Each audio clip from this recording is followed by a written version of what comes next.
आज ये धर्म के ठेकेदार बने फिर रहे हैं। संगीत सोम की दो फैक्ट्रियां है मीट की। बताइए क्यों है वे फैक्ट्रियां? इसका एक ऐसा पहला प्रधानमंत्री है पूरे संसार का जिसका जन्मदिन बेरोजगार दिवस के रूप में मनाया जाता हो, ऐसा नरेंद्र मोदी है। देखिए मैं हिंदू हूं, मैं तो ये कहता हूं ना हिंदू बुरा ना मुसलमान बुरा, और जो बुराई पर उतर आए वो इंसान बुरा। भाजपा खत्म नहीं होगी, भाजपा खत्म होगी, समाप्त होएगी और जड़ से समाप्त होगी। मैं ये कहता हूं 2024 तक ही समाप्त हो जाएगी।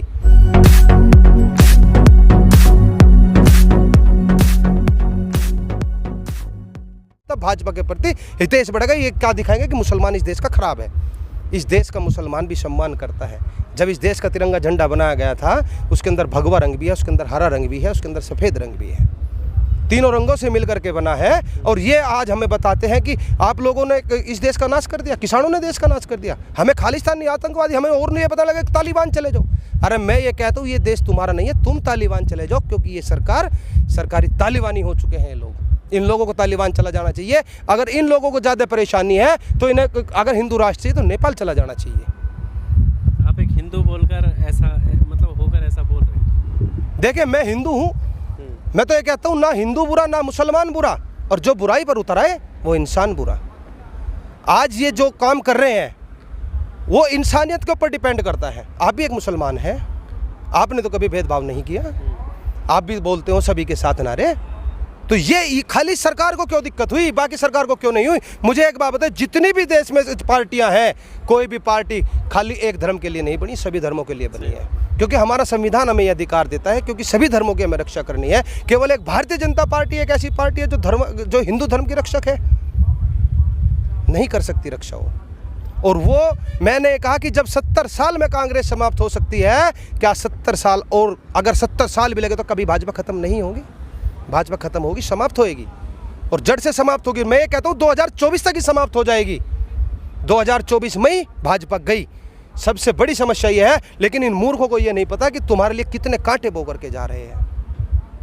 इनके लिए, हिंदुओं के लिए कितना, आप एक बात है, किसी चीज़ को दबा करके आप रखोगे और उसको कब तक दबा के रख सकते हो? वो भी तो आग बबूला होगा। जब उसका समय आएगा तो वो भी तो अपने आक्रोश में आएगा, अपने जोश में आएगा। चाहे वो कोई भी पार्टी हो। लोग कहते हैं समाजवादी पार्टी के अंदर ऐसा बुरा काम हुआ हमारे साथ, बसपा पार्टी के अंदर ऐसा हुआ। भाई कोई ना कोई आदमी तो आएगा। आज ये कहते हैं कि उत्तर प्रदेश के अंदर से गुंडागर्दी समाप्त कर दिया, गुंडागर्दी समाप्त कर दी। मैं ये कहता हूँ ये नए बदमाश पैदा कर दिए इन लोगों ने, क्योंकि हर पार्टी जो भी आती है वो पार्टी क्या करते हैं, पुरानी पार्टी के बदमाशों को खत्म करती है। पहले से रूल है, नियम है। जितने पुराने बदमाश है जिस पार्टी में पनपते हैं, दूसरी पार्टी उसको आकर खत्म कर देती है। आज भाजपा जाएगी तो कल दूसरी पार्टी आएगी, इसके जो नए बदमाश है उनको पता चल जाएगा, उनके भी एनकाउंटर होने हैं। आज ये जो इस देश के अंदर जो ये नाश करने की पीढ़ी ये बो रहे हैं दिन प्रतिदिन, ये सबसे बड़ी विडंबना है मेरे देश की। और आज ये हमें बताते हैं कि हम लोग किसान नहीं, नकली किसान हैं इनके आदमी। मैं पूछना चाहता हूं कि मुझे एक बात बता दो, तुम किसानों को और सैनिकों को और पुलिस वालों को हमारे सामने करते हो। मैं पूछना चाहता हूं इस देश के सैनिकों से भी कि 99.99% जितने सेना में बेल्ट में भर्ती हुए हैं वे लोग अपना व्यवसाय फार्म में कॉलम होता है कृषि लिखते हैं। जितने भी व्यक्ति यार, ये मोदी जी भी उठा करके देख ले, योगी जी भी उठा करके देख ले कि क्या वे किसान के पुत्र नहीं हैं। अगर उन्हें ये नहीं लगता कि वो किसान के पुत्र है तो उनके फार्म उठा करके देख ले, पता चल जाएगा उन्होंने व्यवसाय अपना कृषि लिखा है। और हमेशा ये काम क्या करती है सरकार, इसने क्या काम किया, हैंड टू माउथ करने का काम किया है। हाथ में दो तो ये खा लें। जो आज ये राशन भी बांट रहे हैं, उसके अंदर थैले में अपना प्रचार कर रहे हैं, इनका काम यही है, क्योंकि भूखे लोग कभी क्रांति नहीं कर सकते।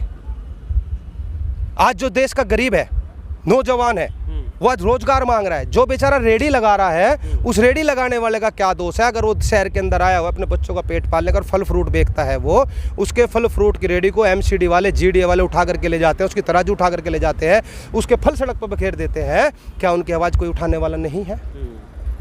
उनकी भी आवाज़ उठानी चाहिए, क्योंकि वो गरीब है, वो सुबह से शाम तक 500 रुपये नहीं कमा सकता। और उसके एक तराजू लेगा, वो तराजू 1000 रुपये की है, वो कैसे अपना घर चलाएगा? उसको खाने का, रोजी रोटी का साधन उठा करके ले जा रहे हैं और फिर ले जा करके राशन दे करके कहते हैं कि हमने तुझ पे पुकार कर दिया। अरे सरकार अगर ये चाहती है कि इस देश के अंदर भाईचारा बना रहे, इस देश के अंदर रोजगार रहे, तो उन लोगों को क्यों नहीं फुटपाथ के किनारे दुकान बना करके दे देते? अपना किराया ले लो, अपना किराया ले लो उनसे जो वाजिब होकर, पर कम से कम उनका वो रेडी, वो फल, उनको तो बर्बाद ना करो। आप बना के दे सकते हो साइड में, क्योंकि कनॉट प्लेस में आप लोगों ने बना करके दिया हुआ है, दिल्ली की अच्छी अच्छी जगह बना करके दिया हुआ है, आप यहाँ पे क्यों नहीं बना देते?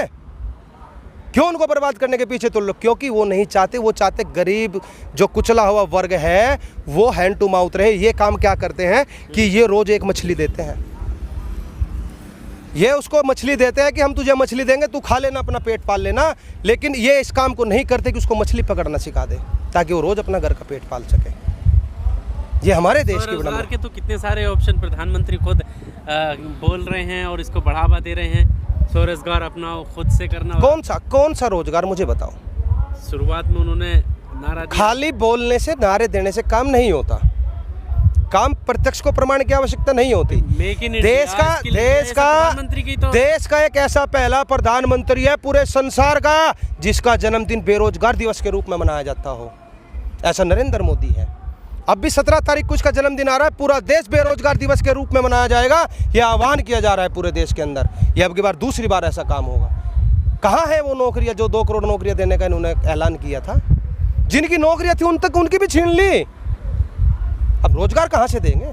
जब रोजगार हो तभी तो, क्योंकि जो चीज़ है उनको तो प्राइवेट कर रहे हैं। और मेरी समझ में तो ये नहीं आता, अगर कोई व्यापार घाटे में चल रहा है उसको खरीदेगा कौन, और जो व्यापार फायदे में हो तो उसे बेचेगा कौन?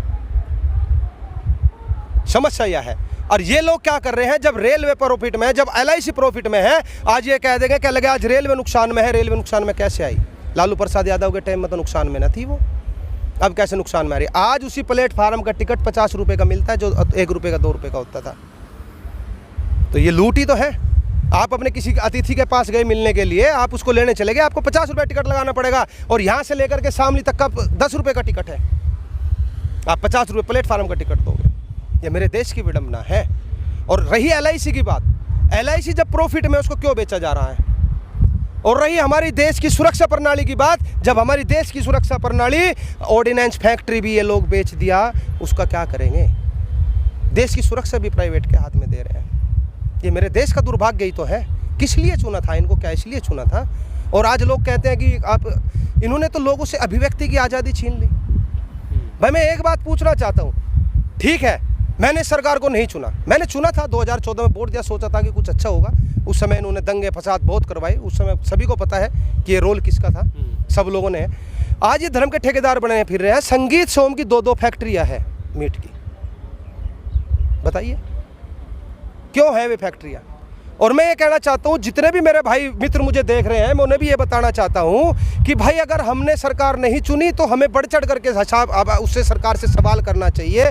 अगर हमने अपनी पसंद की सरकार सुन ली तो भी हमें सवाल करना चाहिए। और अगर अपनी पसंद की चुनी सरकार से भी सवाल ना कर सको तो हमें अपने आप से सवाल करना चाहिए कि हमें चुन क्या लिया।